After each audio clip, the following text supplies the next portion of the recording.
Two men journey to the bars and restaurants of Scandinavia to find amazing beers, always with the same question. Hey, what's on tap? It's time to find out. What's on Tap podcast, day 13. Oh, bad luck. Oh, no. No, it's good luck. Yeah. It's only... I never got why 13 should be a bad number. I don't know. And I like that every culture has their bad luck number. Right. Like Asia has a different number. It's like 3 or 7 or something is unlucky. And China has an unlucky number, right? An unlucky color, right? Like white. Red. You can't like so. Here's a fun story. When I was working at a previous company, I had accidentally put someone's name in red on our website for South Korea. I got a phone call so quick that it had to be changed immediately because basically that was like cursing someone to life and hell. Wow. And I was like, holy shit. Sorry. So I learned to be a lot more. I learned a lot about cultural sensitivity through that position because I worked with a lot of different parts of the world, yes. And you learn like, oh man, there's a lot of weird ass superstitions out there that you kind of like when in doubt, black and white. That's the best solution every time. I heard a story from Swedish casino monopoly, Casino Cosmopol, here in Malmö, where the membership cards at one point either were red or had red in them, and every Chinese person would, it's such a strange thing, I've lost my membership card. Yeah. They would get a new one, they would go into the casino and immediately throw it away. Right, because it's garbage. It's garbage. It's bad luck. Yeah. You've given me a membership card, which is bad luck. Yeah. I'm gonna lose it. That's why when you go to Asian websites and everything is just gold, because gold is success, gold is prosperity. And so that's why it's like blinging and doing all of those crazy ass things. I don't know if you've been to many Asian websites.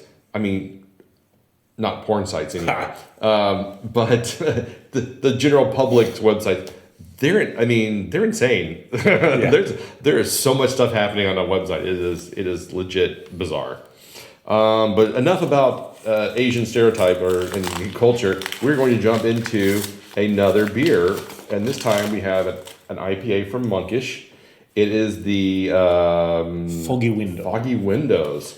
It's so fun that you said a few days ago when we drank the Abomination, you said, "Oh, blah blah blah, Monkish," and I was like, I have wrapped a Monkish beer. Well, I mean, Monkish does really good IPAs. And this is a double or is this a triple? I think it's a double IPA. Oh my god, it's 8.1%, so definitely in the double range, and just waves of hops just coming off of that can. We have drank this beer before. We have in different. So Monkish for the longest time,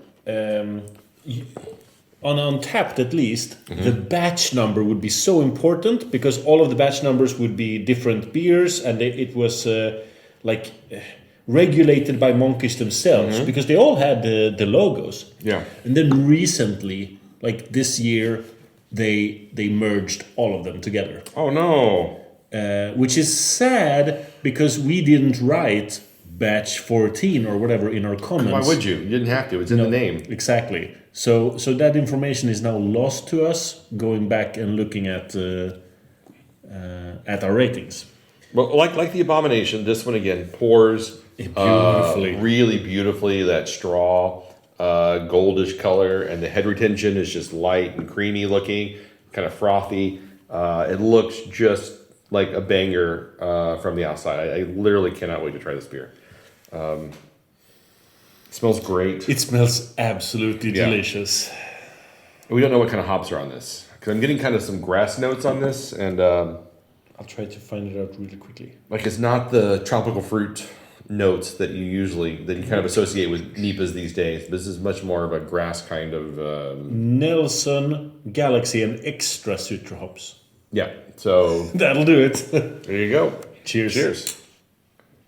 Bit of a weaker mouthfeel than the Abomination, which was much more fluffy, kind of. This is a little more, but heavier intense. in the tropical fruits Yeah. flavor. Yeah, this is like I say, much more intense. It's much more like direct. Really nice, slightly bitter aftertaste, which I really enjoy in IPAs because you're kind of like, hey, remember when IPAs were like known for their bitterness and that was the marquee thing was how bitter can you make an IPA? A long time ago. So you had like McKellar making like the most bitter freaking IPAs they could come up with. But there are 1,000 IBUs. Those IBUs were theoretical. Yeah, because I think the human palate can only taste up to 300 IBUs. I think the scale only goes to 100. 100, yeah. This is so drinkable. I'm not getting as much tropical. I'm getting more grassy kind of flavors on it. Almost a little bit piney. But I get it is a little bit piney, yeah. I do get the citrusy notes. Yeah, I think the citrus balances it out a little bit. It gives it kind of a Meyer lemon finish to it. Again, just really clean, neat finish, a little dry. I like this quite a bit. Me too. This is a weak 4-5 for me. This is a 4.25 for me. It manages to bump up. Yeah, I think if it had a bit more of a rounded, it's a little thin, I think, in the mouthfeel for me. So if it was a little bit fuller, I think it would be a 4.5 for me. Because I think that's where I've gotten to these days when it comes to IPAs or double IPAs is how rich is it in the mouthfeel? And the richer the mouthfeel, the more I'm going to give it a higher rating. I'm trying to remember the mouthfeel. The mouthfeel of more, the Abomination. The more oats they put into it, the more I'm going to like it. I think you're right in that the Abomination. I'm trying to remember it a few days ago. I think it was thicker, but I don't think it matters with this one. Having it slightly bit lighter, by no means is this a light beer. It has a thick mouthfeel. Yeah. We just, in the calendar, in this context, we had a double IPA which was slightly thicker. I think this makes it a little bit more quaffable, the Foggy Windows. I'm not trying to convince you to. I'm not. I'm defending my own rating. Yeah, and what's kind of fun is because every time I try it, I get, like I said, I get like a little cantaloupe, and then I get a little bit of pine, and like I said, a little bit of lemon. So it is developing more the more I try it.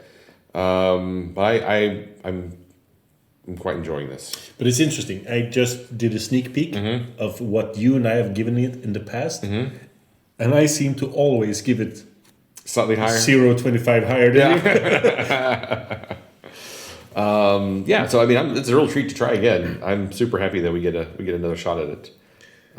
Okay. It's fun. It is. All right. Well, let's wrap it up here. So until next time, keep drinking, you dum dums.